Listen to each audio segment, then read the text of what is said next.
Hi y'all, it's Susie. Welcome to my channel and my craft room. Today we're going to be talking about some techniques, and they're all Gi Kerr's techniques that came from her channel. So I just kind of wanted to run through about I don't know, 6 or 8 of them today, and just talk about some of them and then show you some of them. First of all, I wanted to mention fabric dyeing that she uses making crepe paper. Now, I tried to make dye like this using crepe paper, but the only thing I had on hand was like the streamers, like that you would use for a party, and I could not get a color intensity no matter what I did to make it work. So I ended up making my own using gel food coloring. However, if you have a better quality crepe paper, definitely check out her video. I'm going to link it here, but check out her video. It would be, super cheap and very, very easy to make. Of course, these are very, very easy to make, and once you buy the gel food colorings, they last for a very, very long time because they're very, very concentrated, very high pigment content. So a little bit goes a really, really long way. But yes, this is not about me or my techniques. This is about her. So check out her crepe paper that she uses for dyeing papers. She also has a video out there on how she coffee dyes her cards, envelope, and lace out in the garden or the yard, as we call it in America. And I don't use that technique. Y'all know that I'm disabled, and I can't just get out in the yard and do that like that. So I have to do all of my coffee and tea dyeing in the house. So I have just a little different technique than she does. But boy, would I ever love to go out there and try it. Because the way that she does it is kind of unique. But if I sprayed my papers in the house, I would have a mess. That, oh my goodness, I'd have a mess. But anyway, then she has a tutorial on ironing, just quick ironing tips for your coffee or tea dyed papers, so that if you're going to print on them, they'll feed through the printer. Before I saw this video, and I saw it right after she made it, I was so excited because every time I had tried to print on the coffee or tea dyed paper, no matter what, it would get stuck. And I always iron my papers, but it would always get stuck and eat up in the printer. And so I just kind of gave up on it. And then when I saw how she ironed the edges, the edge of the ironing board, man, it works great. I'm telling you, it works so good. So I wanted to mention that and to check out her video on that. Also, she has a great video on using distress oxide inks to color her seam binding. Because of being on a fixed income and such, I can't afford all the distress inks. I mean, she has a rainbow of distress inks. So I make my own. Again, I use a kind of a mixture of the gel food coloring, and then I make my own stamp pads. And so I've never tried the distress inks like she does. She gets absolutely gorgeous results by laying them down, spraying them, putting her little fabrics in there, and I'm sure it would work for lace or any kind of fabrics that you wanted to do. She's just demonstrating it with her seam binding, because she uses a lot of seam binding. Well, I want to show you, for example, what you can accomplish when you use like the crepe paper for dyeing or even the food coloring. This was a piece of lace that I just cut, and I wanted to show it to you in white. I don't know even know if you can see that good, but it's kind of bright in here today.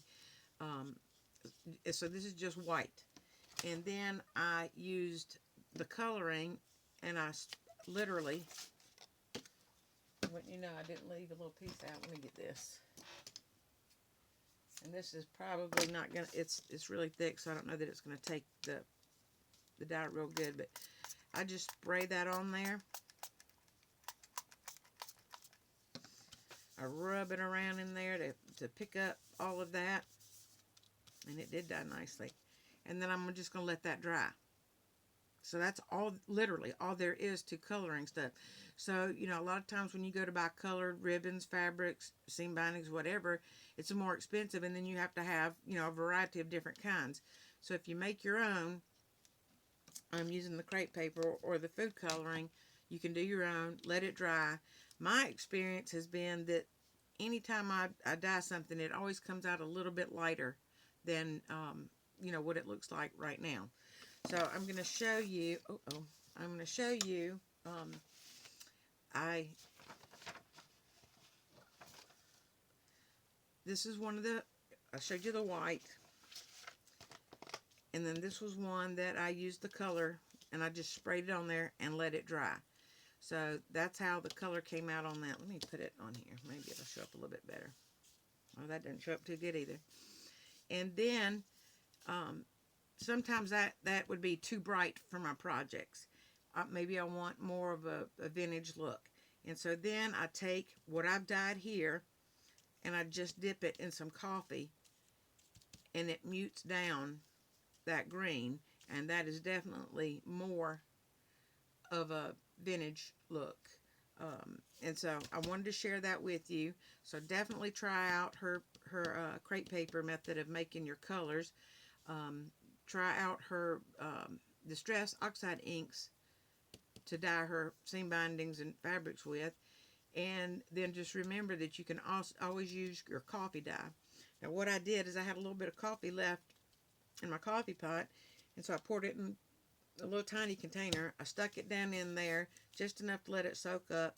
I squeezed it out and then set it out to dry, and it absolutely muted those colors, and I just love the results. So you may want to give that a try. It's quick and easy, fun to do, so I did want to share that with you. Okay, then now y'all, I'm telling you, if y'all don't check out anything else, you've got to check out her video on how she stores her ribbons. I have adopted her idea.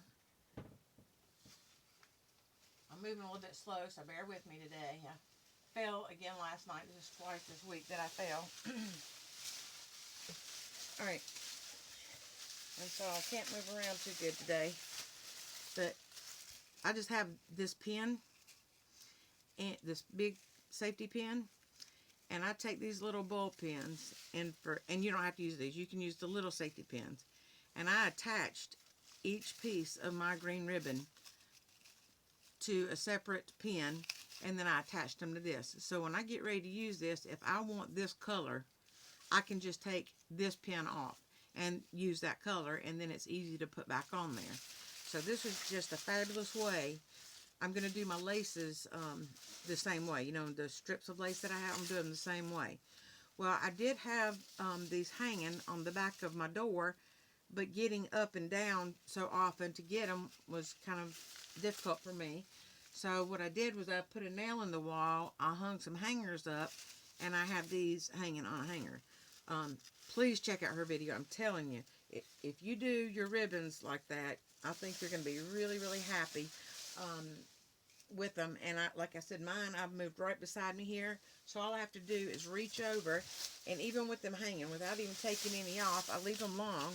So even with them hanging, I can just reach over and say, oh, you know what, I want a piece of this, and then I just cut that off, and it's still hanging on the wall, and you have to take anything off. But if I want to, if I'm going to use a lot, or I want to use the same ribbon for the entire project, then I can take whatever color I want off and use it, and then when I'm done, put it back. Okay, before we get started with some technique, and the reason that I'm sharing these techniques with you is because we are making some things with her beautiful papers, and I wanted to show you some different techniques of hers that you can use in our project that we're working on. We haven't abandoned the project, you know, the pocket pack. I'm just showing you some techniques that you can use in your journals, or to decorate with, or to alter, or whatever. So I did want to share that with you. So that's why I'm doing it. I also wanted to show you projects from the project from yesterday. I don't know if you remember how bold my flowers were, and I thought, well, you know, that's not going to match what we've been working on, and I really wanted to put this either on front of the journal or inside of the cover. Well, I ended up using some gesso, went over the flowers real lightly, and then I distressed them. I actually pulled all the little bling off that I had put on, on camera yesterday. I pulled that off and went back, gessoed it, and then once that gesso dried, I distress inked it, muted those flowers down, added my bling, then I added a couple of butterflies, and then a few ribbons here. And then for the butterflies, the ribbons, oh, and a dragonfly. I don't know if you can tell, but I used glossy accents to make those a little bit shiny, to make them kind of stand out, from the flowers. Yeah, I think that's picking up just a little bit now. So you can also use clear fingernail polish instead of the gesso. And like I said, I fell last night and my nail polish is way up there, so I couldn't really reach it, so I just used the glossy accents. To me, glossy accents is very expensive, and I get the same result with the clear nail polish that I get at the Dollar Tree for $1. So I did want to show you how that one that we worked on turned out. I also made another one, and of course it's gone AWOL on me, and I had, oh, here it is. And this one, I used like the little mulberry paper flowers, and they were a softer pastel color, and they worked fine, but I still wanted to kind of grungy them up a little bit. So then I took, after I glued them down, I took a little distress ink, and I wish I had done the distress ink before I glued them down, and I could have got more coverage where I wanted it, but I think it turned out absolutely beautiful. I'm trying to show you. So then I put a little piece of fabric and then a little lace along, this edge that lifts up. And then I just tucked in this word imagine. I also put a piece of lace under the flowers here. On this one, I used the same lace that we were using on the covers and such of the pocket pack and the journals, and put it on here to kind of tie it together. I will probably do the same thing here if I'm going to use this one in the journal or the pocket pack. I love how these turned out. I think they're absolutely amazing. And if I don't use one or both or whatever, I will certainly have them in my stash, and they will be used. And I'm planning on mass making these one day, so I will have a bunch on hand. So when I get ready to use them, I have them. I think they are absolutely beautiful. Okay, so now we're going to move on to gesso. G has 2 videos on gesso, and one is, let me see, quick gesso paper tutorial and more, and then the second one is making more gesso paper. So I'm going to show you kind of how to use gesso. This paper is a little bright. It doesn't look that bright on camera, but it's a little bit bright for me for what I use in my journals. I might use that, say, in a tag, and then collage over it, or decoupage something on top, or just distress it down to get it more to the color of my liking. However, I love gesso, and so I like the texture that it leaves on the paper. Some people, once they put their gesso down, sand it to make it smooth. I don't. I love the texture. I think that's kind of what we're looking for.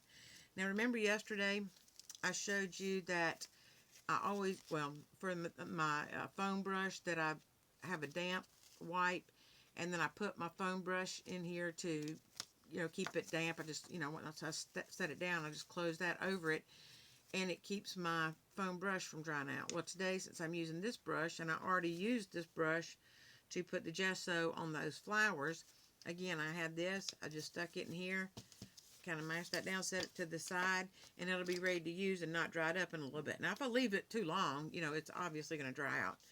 So, but anyway, for the gesso, all you really want to do is take your brush and dip it in your gesso, kind of wipe it out a little bit. I guess you can't see that, but wipe it out a little bit, and then lightly kind of go over your paper. And remember, you can always add more, but you can't take it off. And really, it's not going to matter if you go too heavy on this, because you can always distress it, or, once you start decorating it, cutting it in tags or using it as pages or whatever, it's going to look wonderful. So this is a smaller brush. I did bring along a bigger brush, and even a bigger brush, but I think we're going to stick with this. And you can pour your gesso out right on your mat. My mat happens to be a placemat from the Dollar Tree. I use it all the time, and then, you know, each day I clean it off, just spray some cleaner on there, wipe it off with, you know, one of my wipes that I recycle. And then it's ready to go. And it's so easy to clean. Or if it gets really bad, you know, with glue and such, I just stick it in the sink, let it soak, and then it cleans right off, and it's in good shape. So I do use, you know, a smooth, you know, dollar store mat for that. Um, so anyway, I'm going to continue on with this gesso for a minute. And, you know, I'm kind of just going in one direction.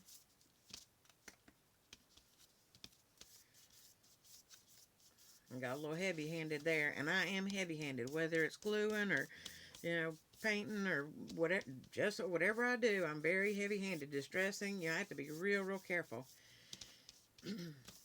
And when you do the gesso like this, I mean, it dries super, super quick. I mean, this is like dry already. And just kind of go, you know, in one direction. And we're just kind of taking some of that color down on the paper.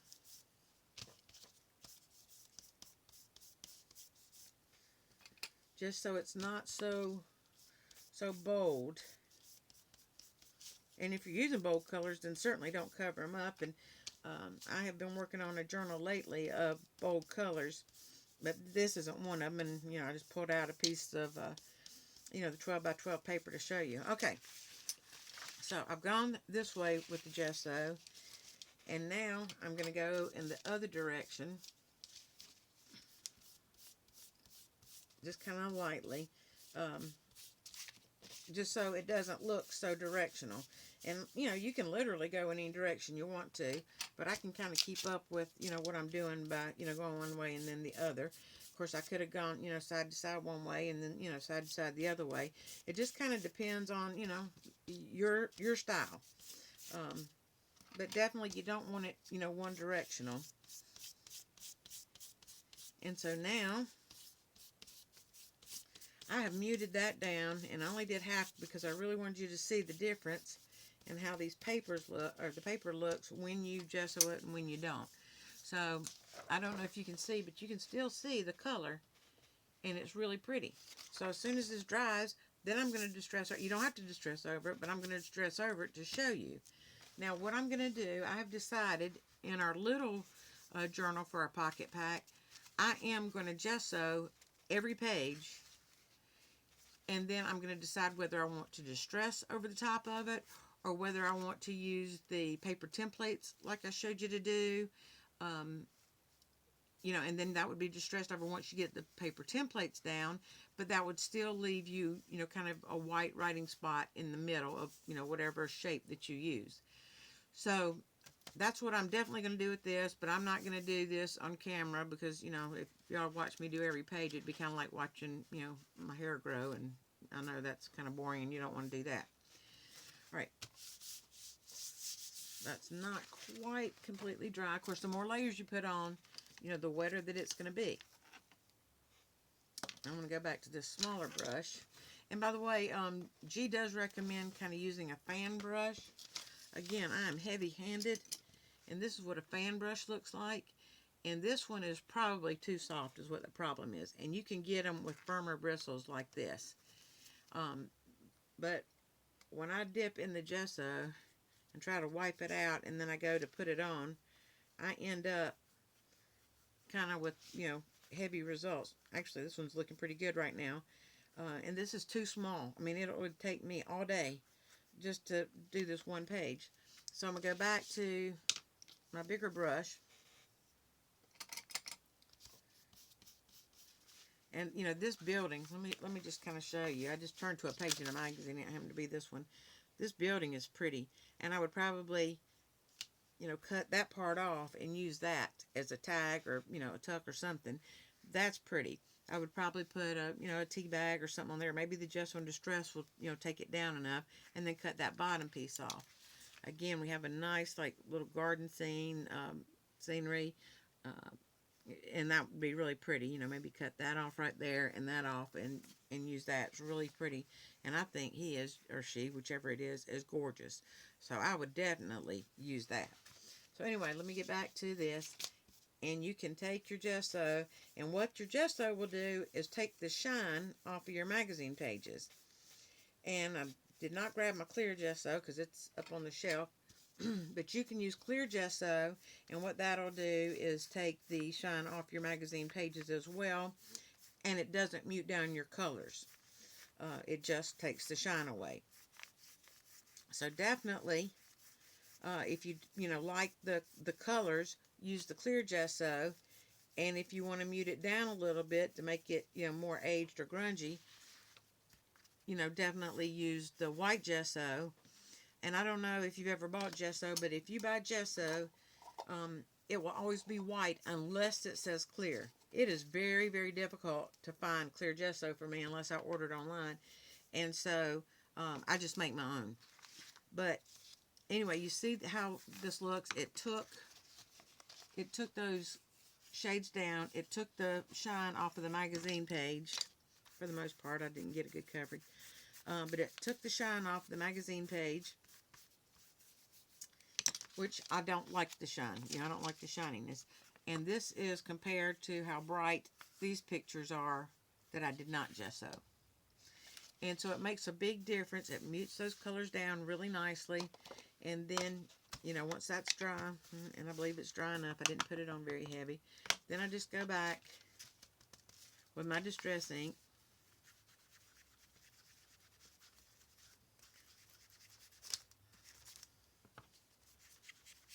And again, you know, other than, you know, this particular vintage photo, I make my own. So,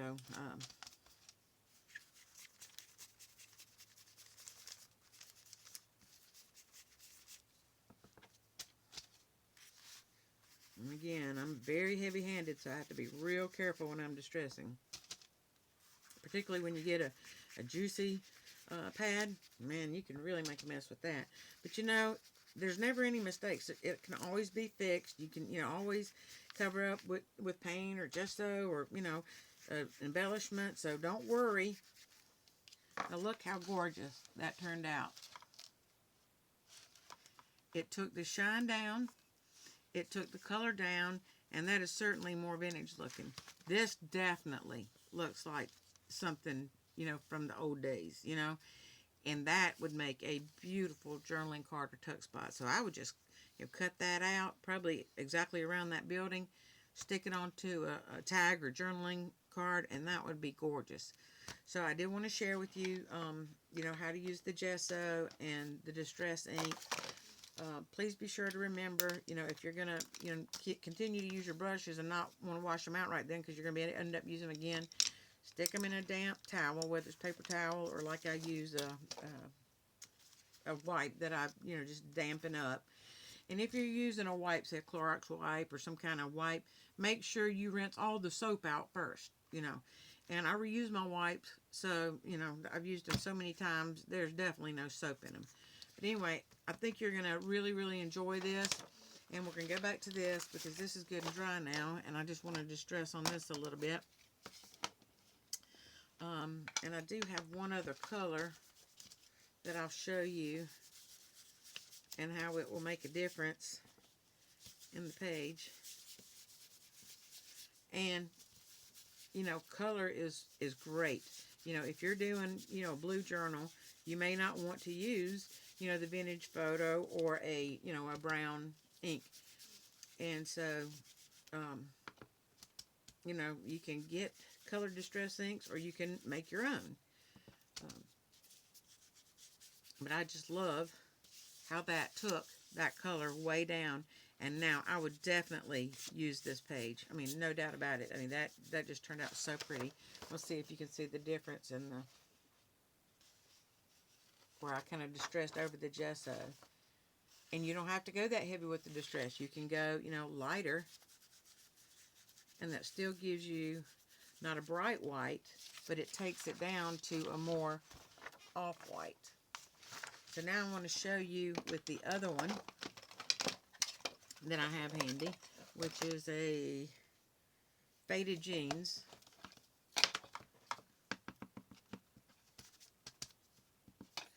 And so I'm just going to kind of use this in distress. And so, you know, if I'm doing a blue journal, I could use this over the top of my gesso, and it makes a beautiful background, and it takes that color down, that yellowish color. Now remember, whenever you're using color over color, say the blue over yellow, it will tend to turn it green because yellow and blue make green. So be aware that mixing colors will have an effect. So if you can, try it out on a scrap. Like I said, if it doesn't turn out like you want, you can always cover it up with something. I love how that looks. It actually did not turn it green.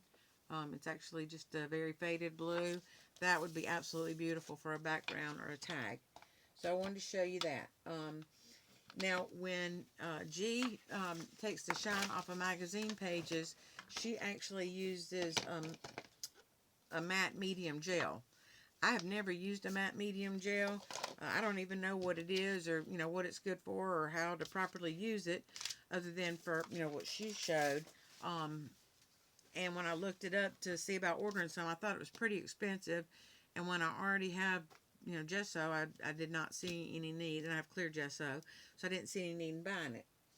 So that's really what I wanted to show you today. We are going to get back to working on our journals for our packet pot. Oh my goodness, packet. Oh Lord, packet pocket. We'll say that a few times real fast. But I've decided, like I said, I'm going to, gesso all these pages, and then I'll decide what to do after that.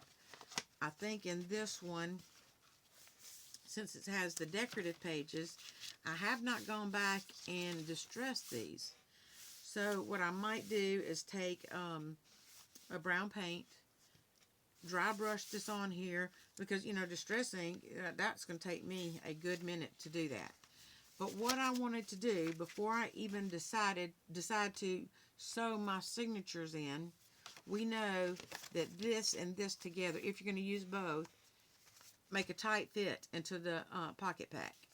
So for every envelope, so I want to use one of our made envelopes in here.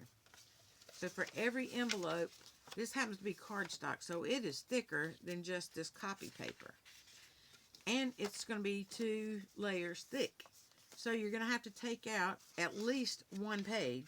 And I would recommend 2, because, by the time you stick this in here, you've taken up at least 2 pages. And because this is cardstock, I would even safely say it's going to take up 3. Plus, you're going to end up putting a journaling card in there. So consider what you're going to put in these, whether it's, cardstock, or a heavier paper than what you're using, because you're going to have to take pages out. Otherwise, you're going to end up with a great big alligator mouth, and it's not going to fit in your pocket pack. So you want to think about all that. I haven't decided which ones I'm going to use. I'm showing you some different techniques and different things to use so that you can decorate your journals in many, many different ways using G's techniques. Because this is all about G and her techniques and her papers. And it's about you creating something absolutely beautiful for yourselves or to give as gifts. But I encourage you to try all the different techniques. Figure out what you want to do. Let's see if I can grab a paper clip. This is that pen holder we made yesterday. Oh my goodness. I don't know if I'm going to be able to. Yeah, I can reach. All right. This was, and I think I told you that we could have attached this paper clip on here, and then we would have just taken a piece of card, glued that on top of that, so the paper clip would be hidden, plus nothing would get hung up on the paper clip. The pen wouldn't get hung up. But let's say that we attached, had that paper clip on there, then we could have attached it right here to the outside of the journal, and because it's made with her the same kit, it's going to match. And so I have that, pretend there's a paper clip there. And then I just, well, let me take that back off. I wish I had made that with a paper clip. Of course, I'm going to mass make a whole bunch of those. So, and look how cute that is. Now, the reason that you can't attach it to these journals if you're using both is because they won't fit in your pocket pack. So this is going to go into